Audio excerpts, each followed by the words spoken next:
Hey guys, Mr. B here. So today I've got a 2009 Toyota Prius, a second gen Prius, and this vehicle has a code, a check engine light for P0A93 inverter cooling system performance. Today I'm going to show you guys how to fix that. I'm also going to show you just a generic video on how to change the inverter coolant. So the inverter for this vehicle is right there under the hood. It is what converts the high voltage from the battery in the back to a usable AC voltage for the transmission, and it's also what gives power to the AC compressor. The AC compressor is way down at the bottom there. You can see those orange wires going to it, those high voltage wires. That AC compressor is operated via the high voltage system. So with that P0A93 code, the first telltale sign, once of course the check engine light comes on and the warning light comes on and the orange triangle of death, when all that comes on, the first telltale sign is that the air conditioning quits working.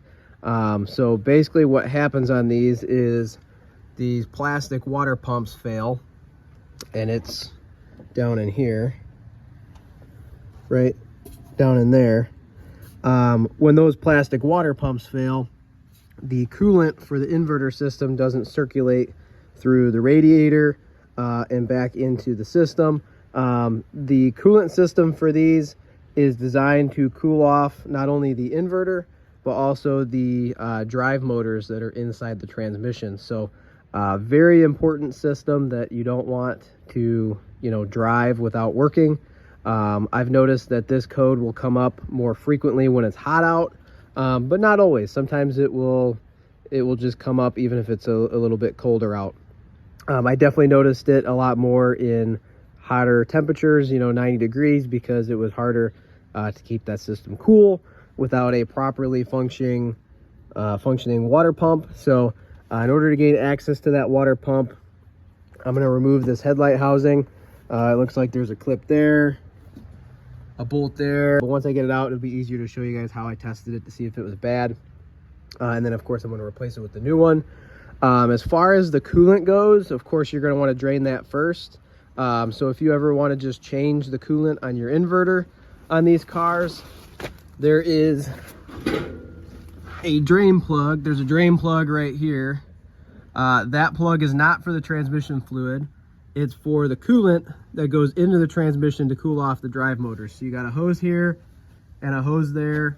One of them comes from the water pump, which is up in there. The other one goes over to the cooler. The bottom half of this radiator is specifically a cooler for this high voltage inverter cooling system. The upper half of the radiator is for the engine coolant.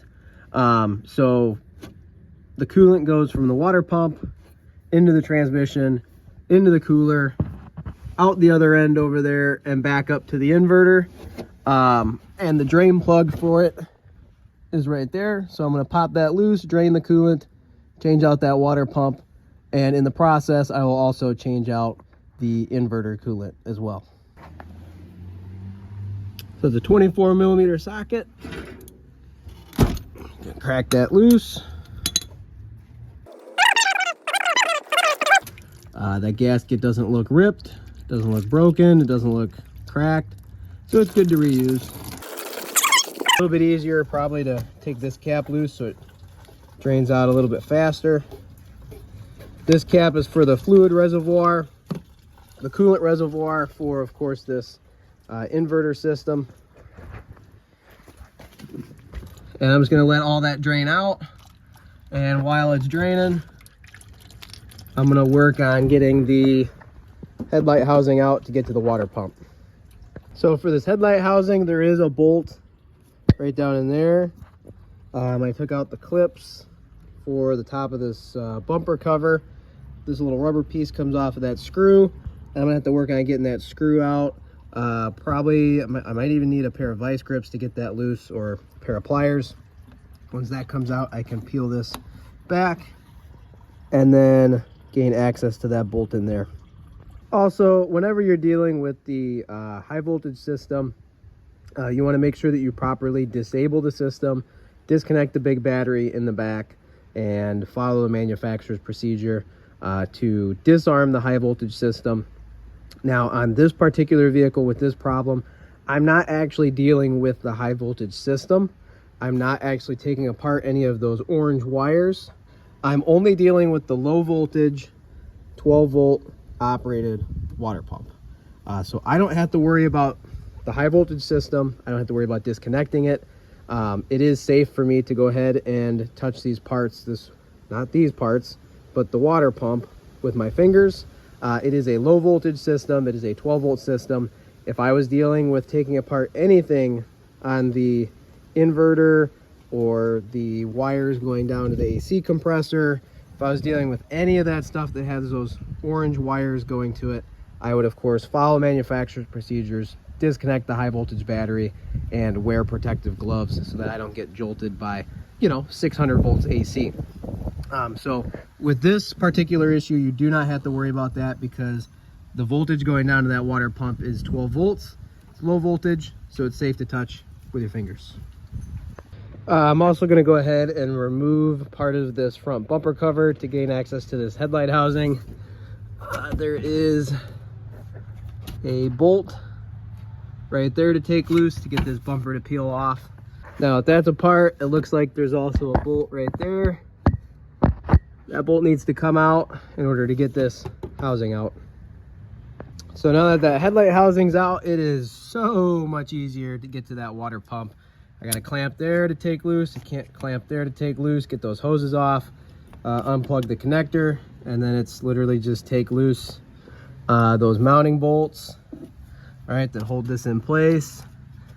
Actually, it looks like it's just that one there and that one there, because the new pump actually comes with its own bracket, which is nice. So unfortunately, both bolts for that bracket broke off inside the body. I did get lucky enough to where there's a little piece sticking out, and they did loosen up a little bit before they broke. So I've got a twist socket on there. I've got different assortments of them. They're designed to grab onto a bolt or a stud and twist it off if it's been rounded off. So I'm gonna try that, see what happens. All right, so with no luck, that bolt did not come out. It's seized in there really, really good. I would have to drill it out and re-tap the hole to actually get that to come out. I don't think it's really necessary in this situation because it's a very low torque demand. Literally all I have to do is hold on that bracket down to the body, and it just kind of sits down in here. It's really not that big of a deal. So of course I want to secure it to the body, so I'm going to try my luck with these different sheet metal screws. I'll drill a hole right next to this one and see if I can get one of those sheet metal screws to thread in and tighten down enough to hold that bracket in place. Same way with this one over here. I'll probably cut that bolt flush and drill a hole right next to it, and it is what it is. So luckily I was able to get a couple of those machine screws to tighten down by hand with my ratchet. I just drilled a couple of holes and they threaded right in, no problem. They tightened down, they're not loosening up, so that's good. Really all they got to do is hold that bracket in place for the water pump, and it's not really moving anywhere, so that's nice and secure. That's how we want it. But before I go any further, I'm going to show you guys how I determined that the old pump was bad. So this is how I determined that the old pump was bad. I've got my power and ground wire leads hooked up to where the connector would go. I've got my power and ground wire for the lead hooked up to my jump pack. It's on, it's got 12 volts. And the pump should be spinning right now, and it's not. I can even go ahead and switch the wires the other way just to make sure. Right there, I got them hooked up the other way, And again, the pump's not doing anything, not spinning. You would see that screw out in there start to spin. You'd be able to hear it. With it out like this, it would be pumping air instead of water, and I don't have that. So this pump is most definitely bad. So that tells me right there that that's my problem. 9 times out of 10, I would assume that this is the problem for that code, because this is a plastic pump, not really designed all that great, but you know, they last as long as they last, and then they go bad. So that pump's definitely bad. Got the new one in there, so I'm gonna go ahead and put the hoses back on, put my headlight housing back together, and then top it off with coolant. After I put my drain plug back in, I'm just gonna go ahead and snug that up with my ratchet. All right, so now that everything's back together and buttoned up, I've got my new pump down in there, the hoses are on, everything's hooked up. I topped off the coolant for the inverter. You can see it's like right there above that full mark. I did slightly overfill it, so that way if there's any air bubbles that still have to get worked out of the system, that will kind of help displace those air bubbles. What I'm gonna do is, of course, put the cap back on, and then I'm gonna take it for a nice long drive, get the system working again, finally get that pump working like it should, and then come back after my drive and check the coolant level for the inverter.